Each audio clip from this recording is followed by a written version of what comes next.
हमारा टॉपिक चल रहा था इज मैटर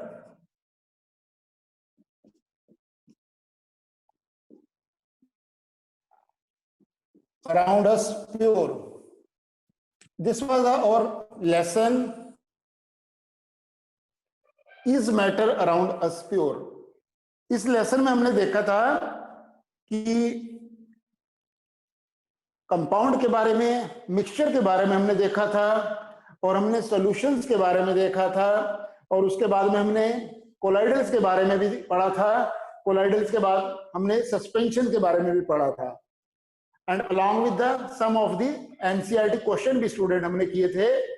आज हम उसी लेसन को आगे फर्दर हम कंटिन्यू करेंगे, क्योंकि उसमें एक जो है टॉपिक है दैट इज अ सेपरेशन। वो टॉपिक भी हम उसको जरूर कंप्लीट करेंगे, सम टाइम उसमें से भी क्वेश्चन आ सकता है। तो now today our topic is a separation. Separation student, separation का मीनिंग क्या है? तो हमारा टॉपिक है that the separation of object, that the separation of object from the that mixture, separation of component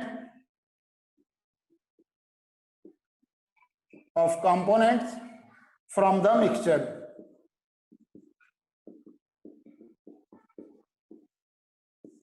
this is our topic. Now separation का मतलब क्या है कि to take out the pure substance, because we are interested in pure substance.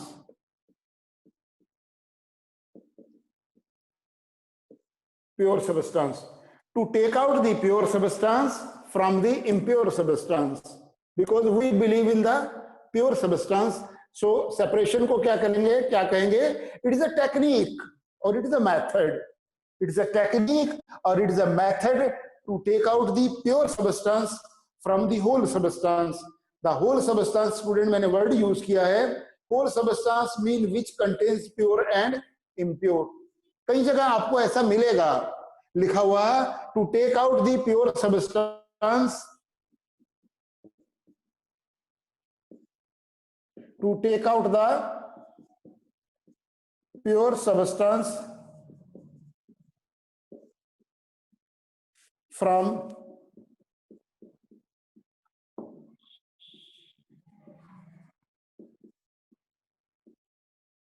Students, ये हमारे पास method है, या method कह सकते हैं, टेक्निक कह सकते हैं, प्रोसेस कह सकते हैं। तीनों में से कोई भी वर्ड आप यूज करके लिख सकते हैं कि इट इज अ सेपरेशन। जो है सेपरेशन इज अ टेक्निक और इट इज अ मेथड और technique. Separation is a technique और it is a method to take out the pure substance, generally written impure substance.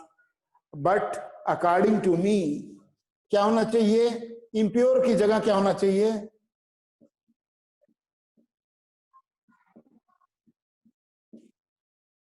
Whole substance. This is more correct. Student, मैंने word ये क्यों use किया है whole substance? क्योंकि देखिए क्या है, होल सबस्टेंस का मतलब है the substance which contain both pure as well as impure. वो सबस्टेंस जिसके अंदर प्योर भी है प्लस इम्प्योर भी है।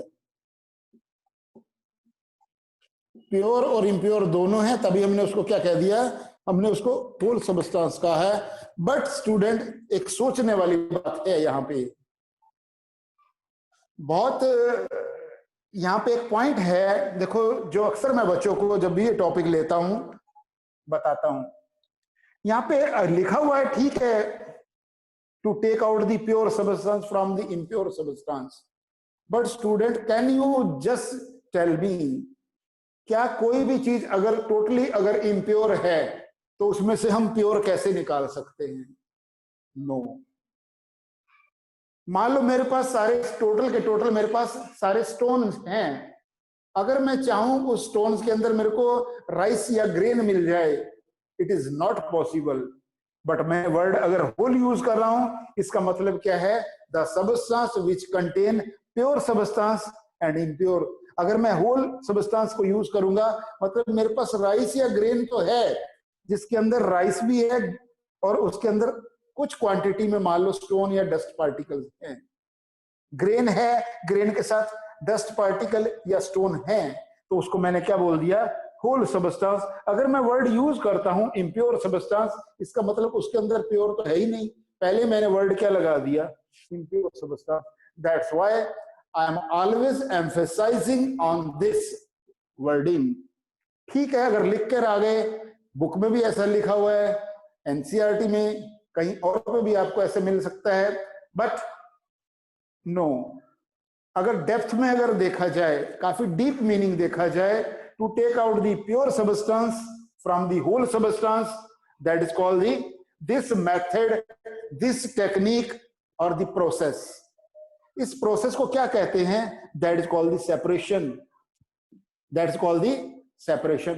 Now student will see there are so many methods for separating the components to separate the pure substance from the whole substance which contain pure and impure। दोनों जिसके अंदर हैं, प्योर भी है और इम्प्योर भी है, उसके अंदर से अगर हमको pure substance, because we are interested in, मैंने पहले आपको स्टार्टिंग में बोला है, we are interested in pure substance.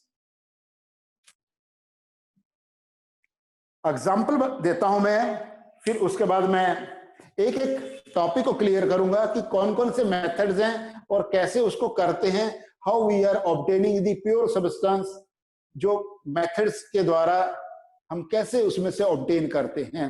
अगर हम देखते हैं स्टूडेंट, जैसे सेपरेशन की टेक्निक्स बहुत सारी हैं, क्या हो सकती हैं, it can be filtration, it can be winnowing, then it can be just hand picking भी हो सकता है, डिफरेंट टेक्निक्स हो सकती है। अगर मैं बात करता हूं प्योर सब्सटेंस और इम्प्योर की बात करता हूं, for example I went to a market for purchasing the gold. मैं मार्केट के अंदर गया, मान लो मेरे को कोई गोल्ड की आइटम लेनी है, तो वो गोल्ड जो है जब लेते हैं गोल्ड तो उसके ऊपर लिखा रहता है, either it is written as a 23 carat, 22 carat या 20 कैरेट, कुछ भी लिखा रहेगा। you will not get the ornament which is of 24 carat gold. आपको ऑर्नामेंट नहीं मिलेगा जो जिसके ऊपर लिखा होगा 24 कैरेट। स्टूडेंट, कभी सोचने वाली बात है कि जब आप गोल्ड लेने के लिए गए तो वो आपसे रेट ले रहा है 24 कैरेट का, he is charging from you 24 carat, but he is not giving you the 24 carat of gold, he is giving either 22 either 23 carat of gold। 24 carat gold जो है, it is very very delicate and it will not be able to, we will not be able to make the ornaments, क्योंकि बहुत delicate है। ornament बनाते ही क्या करते हैं, वो टूट जाएंगे। उसकी स्ट्रेंथ को इंक्रीज करने के लिए हम उस गोल्ड के अंदर इम्प्योरिटीज में लाते हैं, आइदर ऑफ द सिल्वर और either we are mixing the copper into that, या तो सिल्वर या कॉपर को ऐड कर देते हैं, जिसके कारण से उस गोल्ड की स्ट्रेंथ बढ़ जाती है और उसकी प्योरिटी 24 से कहां पे चली जाती है, इट रिड्यूसेस टू आइदर 23 हो जाएगी या 22 कैरेट हो जाएगी। then only it is possible to make the ornaments, then it is possible to make the ornaments। तो स्टूडेंट्स, कोई भी चीज जो है, आपने नोट किया होगा, बात मैं कर रहा था, गोल्ड की बात कर रहा था, if I am talking about the gold, 24 जो कैरेट गोल्ड है, इट इज प्योर गोल्ड, और अगर मैं उसको 23 कैरेट करता हूं, it is not a pure. अगर मैं 22 कैरेट की करता हूं, it is not a pure gold. Now 24 carat is a pure gold. Students, 24 carat जो गोल्ड है, उसके अंदर either he is adding the copper, या तो कॉपर को ऐड कर देगा या फिर उसके अंदर सिल्वर को ऐड कर देगा, either of any out of, कुछ भी ऐड कर देगा। only he is increasing the strength of that gold by adding the sum of the impurities.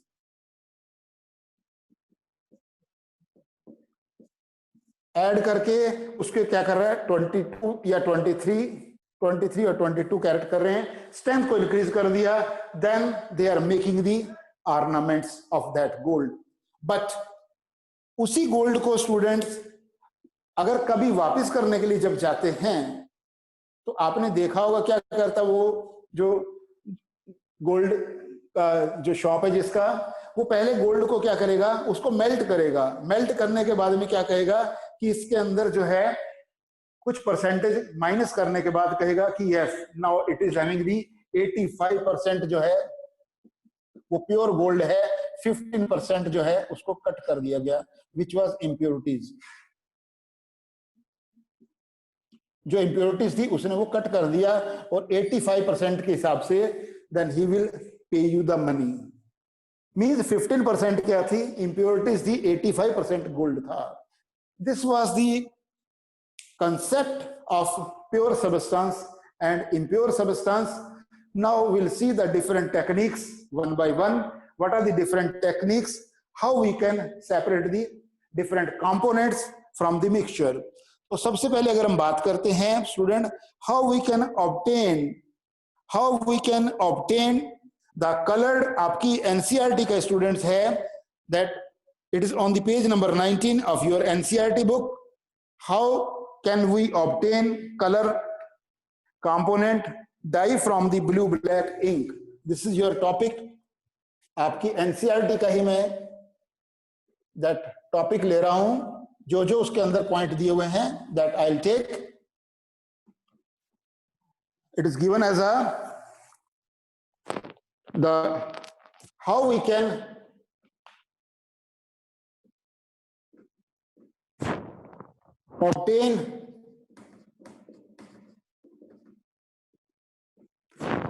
obtain colored component, how we can obtain color component dye from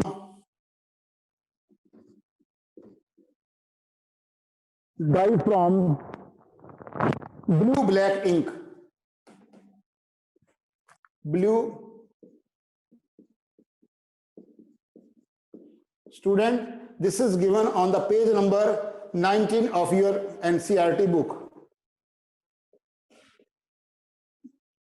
How we can obtain the component dye from the blue black ink. Student, मैं इसको द्वारा we will just explain with an activity. एक activity करना क्या है student, आपको एक beaker ले लेना है,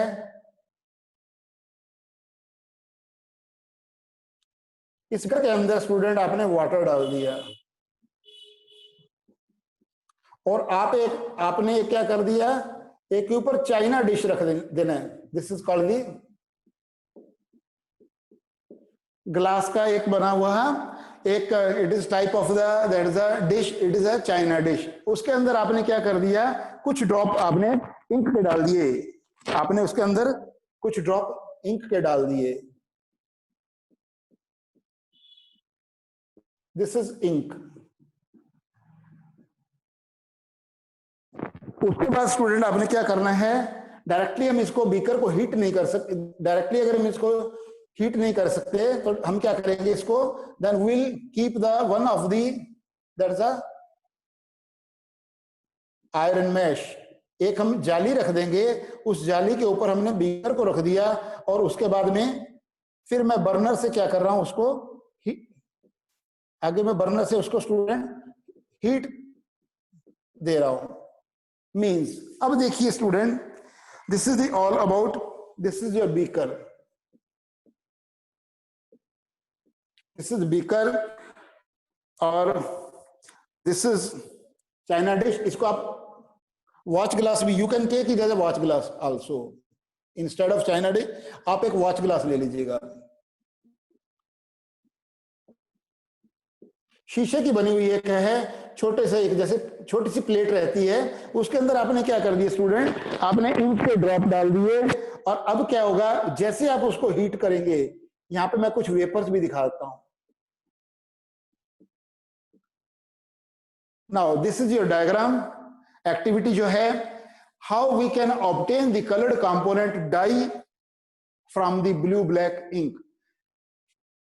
आपने क्या किया स्टूडेंट, यहां पे एक वॉच ग्लास ले लिया, वॉच ग्लास के अंदर आपने इंक डाल दिया, और उसको किसके ऊपर रख दिया, एक बीकर है, बीकर में से आपने आधा बीकर जो है पानी का लेकर, और उसके ऊपर आपने वॉच ग्लास रख दिया, और इंक के ड्रॉप आपने डाले हुए हैं। यहाँ पे स्टूडेंट आप जैसे ही मान लो यहां से इसको हीट करेंगे, वाटर विल वार्म अप, पानी गर्म होना स्टार्ट हो जाएगा। पानी जैसे गर्म हो जाएगा, यहां से स्टीम बनेगा। स्टीम बनने के बाद में धीरे धीरे क्या करते हैं कि यहां से वेपर्स बन के जो है, because this dye it contains water also, धीरे धीरे होगा क्या कि जो इसमें से वाटर जो है वेपर्स बन के वो उड़ जाएंगे, और बाद में हमारे पास क्या रह जाएगा, remaining will be our ink. हमारे पास क्या रह जाएगा, इंक रह जाएगा। दिस इज द टेक्निक और the method how we can obtain the coloured component from the blue black ink. So वो कलर्ड कंपोनेंट हमारे को मिल जाएगा, वाटर उसमें वेपराइज हो जाएगा, और क्या करते हैं कि remaining will be the ink. So this is your, that's a 2.31, this is your given on the page number 19, that's the activity. So next है हमारा, next activity हमारा क्या है, how we can separate the cream from the milk। Generally आपने देखा होगा जो मान लो मिल्क की डायरीज हैं, वहां पे हम जाते हैं तो क्या करेंगे, हमारे को क्रीम चाहिए, तो वो क्या करेगा, मिल्क जो है, मिल्क के अंदर से क्रीम को कैसे ऑब्टेन करते हैं। So that technique will see, that technique is called, that is called the centrifugation.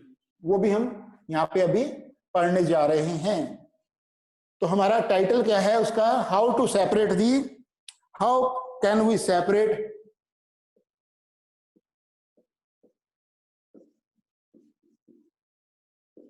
how we separate cream from milk।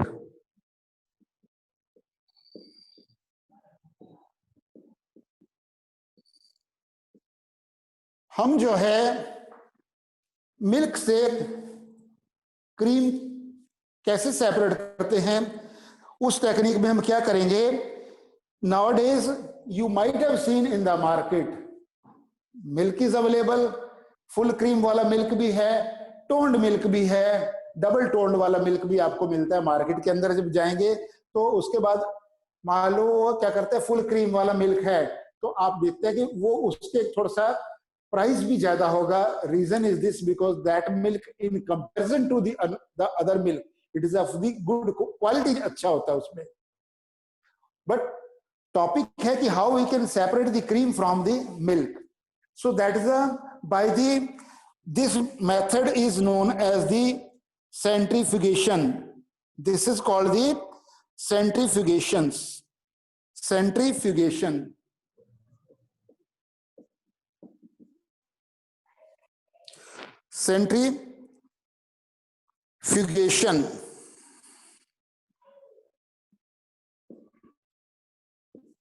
करते क्या है स्टूडेंट इसके अंदर कि उसके पास क्या करते हैं, अपरेटस रहता है, उसके अंदर मिल्क डाल देते हैं, मिल्क को रोटेट करते हैं। रोटेट करने से जैसे इस टाइप का उसके पास मान लो कंटेनर है, उसके अंदर क्या करते हैं, वो रोटेट करता है, ऐसे रोटेट करेगा उसको मिल्क को। अब होता क्या है, रोटेट करने से, रोटेट जैसे ये रोटेट होगा तो यहां पे हमारे पास क्या हो जाएगा, जो लाइट कंपोनेंट है, light component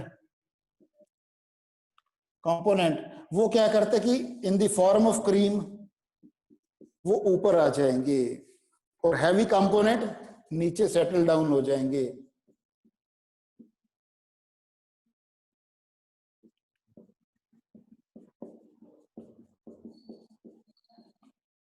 heavy component will settle down. By this method of the centrifugations, we can obtain the cream from the milk.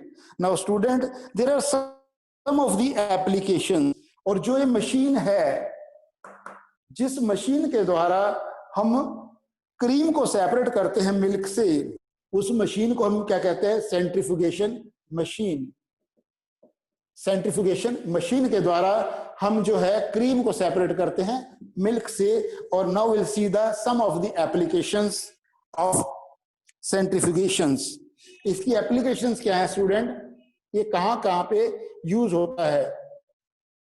मैंने बताया था पहले जब फिजिक्स कर रहे थे, उसमें मैंने बताया था कि ये एप्लीकेशन वर्ड बहुत जगह यूज होगा। एप्लीकेशन का मतलब क्या है कि जो चीज हम पढ़ रहे हैं, क्या इसका कहां कहां यूज होता है, जो उसका यूज क्या है, that is called the application. ये कहां कहां अप्लाई हो रहा है। तो जो सेंट्रीफ्यूगेशन की टेक्निक है स्टूडेंट, ये एप्लीकेबल हो रहा है नंबर 1 इन द लैब्स। कहां पे यूज हो रहा है? लैब्स पे, लैब में for that testing the blood और यूरिन। जब कभी लैब में हम जाते हैं ब्लड या यूरिन को टेस्ट कराने के लिए, if we are going to the lab, तो वहां पे क्या करेंगे? वो सैंपल ले लेते हैं, छोटे छोटे, आपने देखा होगा छोटे सी ट्यूब्स के अंदर सैंपल ले लेते हैं और उसको रख देते हैं। रखने के बाद में क्या करेंगे? जब वो टेस्ट करने के लिए जाते हैं, then they will use this centrifugation machine. तब वो इस सेंट्रीफ्यूगेशन मशीन को यूज करेंगे और सेंट्रीफ्यूगेशन मशीन को यूज करके then they will obtain the result. So labs में यूज होता है for testing the blood and the urine. First point. And number 2, then it is use in the washing the clothes, used in washing machine.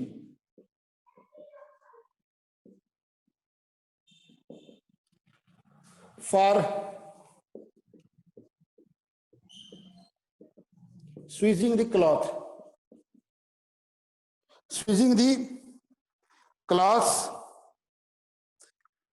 for squeezing the cloth. Now students, इसके अंदर हम क्या करते हैं कि it is use in the washing machine. आपने देखा होगा कि वॉशिंग मशीन में एक तरफ ड्रायर भी रहता है। जब कपड़े धुल जाते हैं उसके बाद हम ड्रायर में डालते हैं, वहां पे भी क्या करते हैं? रोटेट करते हैं। वो जो है वॉशिंग मशीन के अंदर कपड़ों को जब रोटेट करते हैं, अल्टीमेटली उसके अंदर से जब स्क्वीज करके क्या करते हैं? To take out the water, उसके अंदर से क्या कर देते हैं? वाटर को। और उसके अंदर भी देखा होगा जो वॉशिंग मशीन जहां पे जिधर रोटेट होते हैं कपड़े, जहां पे हम जो है सर्फ वगैरह या और भी लिक्विड वगैरह डालते हैं, वहां पे भी आपने देखा होगा कि उसके अंदर भी स्क्वीजिंग का प्रोसेस चलता है और सेंट्रीफ्यूगेशन का ही यूज हो रही है।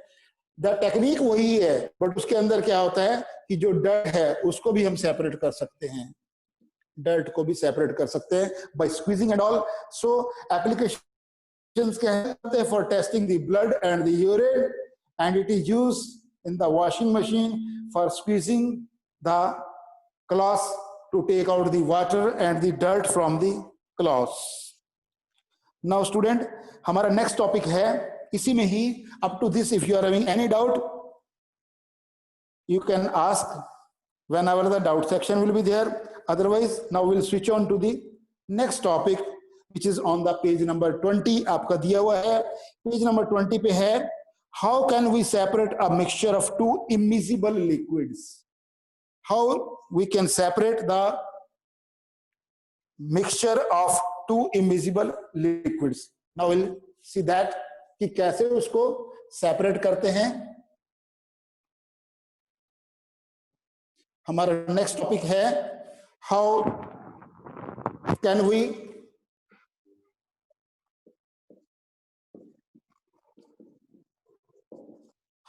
separate a mixture of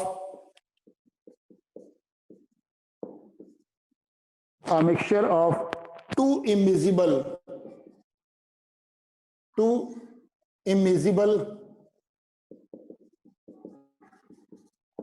to immiscible liquids. Student मैंने इमिजिबल वर्ड यूज किया है। This is our topic. कैसे हम दो इमिजिबल लिक्विड्स हैं उनको कैसे हम सेपरेट कर सकते हैं। सबसे पहले हमको ये जानना होगा कि मैंने वर्ड जो लिखा है इमिजिबल है, what is the meaning of the immiscible. वो इमिजिबल लिक्विड्स कौन से हैं। कोई भी जो दो लिक्विड्स हैं, मान लो दो लिक्विड को आप मिक्स करेंगे तभी मिक्सचर बनेगा।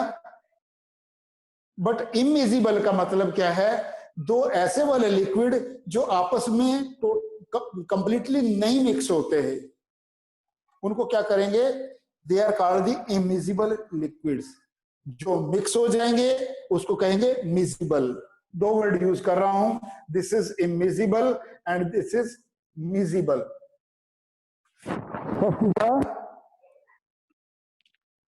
मिजिबल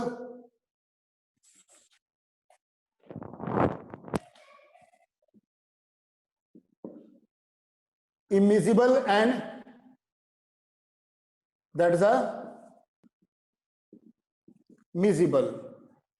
miscible का मतलब है कि कोई भी मान लो दो लिक्विड हैं, अगर मिक्स हो जाते हैं completely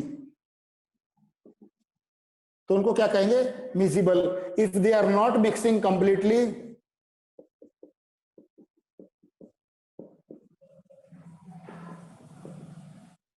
they are called immiscible। Student यहाँ पे मिजिबल और इमिजिबल का मैं आपको एग्जांपल दे रहा हूं। अभी यहाँ पे इमिजिबल की बात हो रही है, तो इमिजिबल में क्या आ जाएगा, अगर मैं ऑयल और वाटर की बात करता हूं, अगर मैं ऑयल और वाटर की बात करता हूं, they are called the oil plus water. कभी भी जो ऑयल है पानी के अंदर मिक्स नहीं होता, हमेशा ऑयल क्या है, पानी के ऊपर तैरता है। पानी के अंदर जो है ऑयल कभी मिक्स नहीं होगा, इसलिए हमने उसको क्या बोल दिया, that is called the immiscible liquids, because mix नहीं हुआ कंप्लीटली। आपने पानी के अंदर ऑयल तो डाल दिया, बट अगर आपने उसको हिला भी दिया still it will not mix, so that is called the immiscible liquids. और अगर कंप्लीटली मिक्स हो जाए कोई भी लिक्विड ऐसा, for example alcohol and water. लोग पानी के अंदर शराब मिलाकर इसलिए पीते हैं क्योंकि उसके अंदर टोटली मिल जाता है।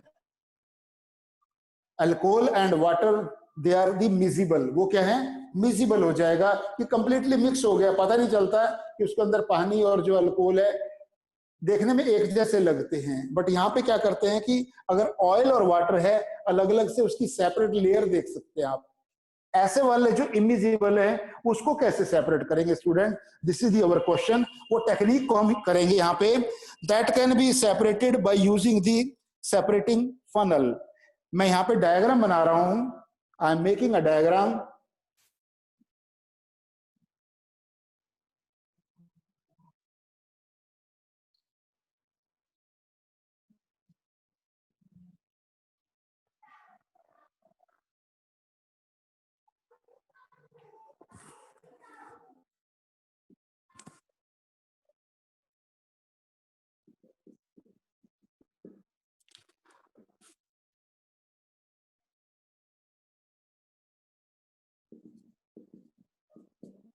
यहाँ पे student this is called the separating funnel.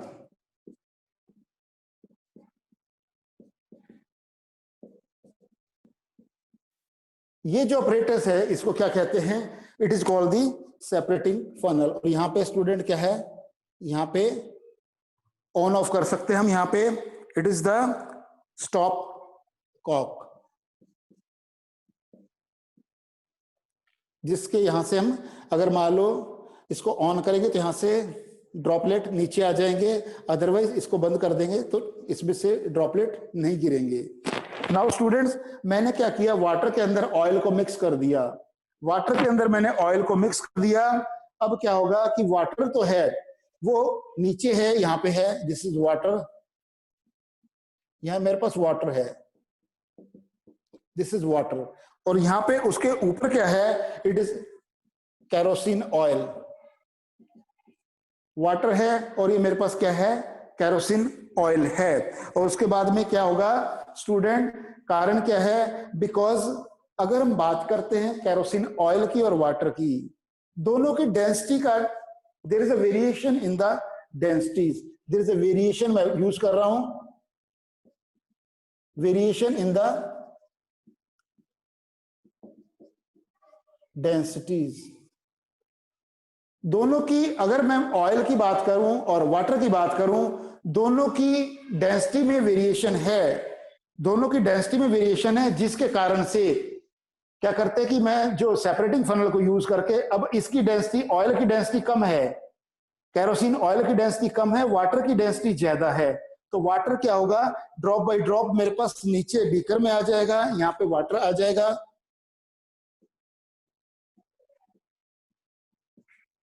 और यहां पे मेरे पास ऊपर क्या बच जाएगा, यहाँ पे। ये students, how we can separate the mixture of a two immiscible liquids. Immiscible का मतलब है वो लिक्विड जो कंप्लीटली मिक्स नहीं होते। यहां बात कर रहे हैं ऑयल की और वाटर की, मान लो मैंने यहाँ पे केरोसिन ऑयल यूज कर लिया है, केरोसिन ऑयल है, और वाटर को मिक्स कर दिया, they are called the immiscible liquids. मैं इसको सेपरेट कर सकता हूं by the use of separating funnel. Separating funnel को यूज करके मैं इसको सेपरेट कर सकता हूं, इसके अंदर उसको डाल देंगे, यहां से स्टॉप बंद कर देंगे, और ultimately drop by drop water नीचे आ जाएगा, केरोसिन ऑयल ऊपर रह जाएगा, because they are having the variation in the densities. So by this method we can separate the two immiscible liquids. Students, if you are having any doubt, इसकी applications एक और देख लेते हैं कि what are the applications of, quickly applications और देख लेते हैं क्या इसकी एप्लीकेशंस हैं, where it is used.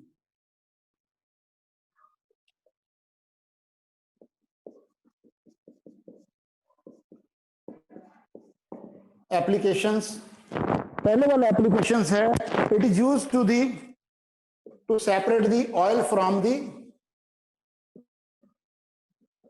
Water. Number 2, extraction of the in the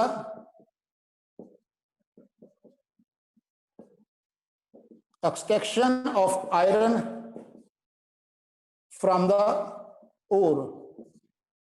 ये स्टूडेंट इसकी एप्लीकेशंस हैं, we can take out the iron from the ore.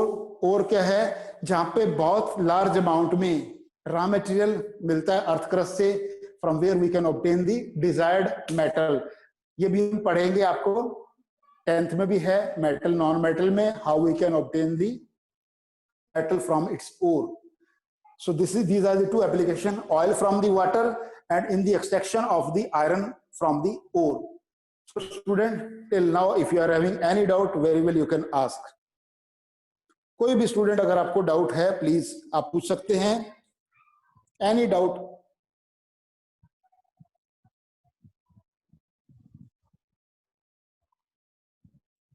Any doubt student, कोई भी डाउट हो आपको please you can ask, any doubt.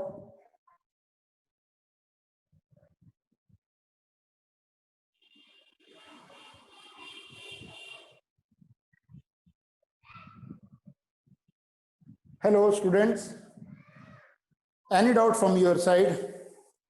एक word आपने पढ़ा था सब्लिमेशन,